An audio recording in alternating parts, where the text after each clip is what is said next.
Hello viewers, welcome to my channel All Bangla 100.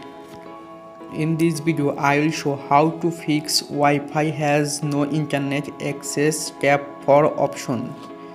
Let's see how to solve this problem. Go to phone setting,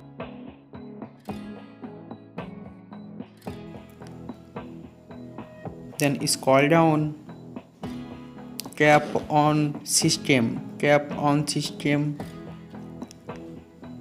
tap on reset option. Tap on reset Bluetooth and Wi-Fi. Tap on reset. Go back on setting page and tap on network. Turn on aeroplane mode. Turn on aeroplane mode just few seconds.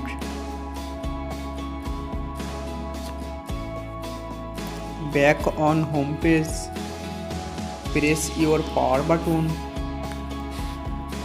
Tap on reset and tap on OK.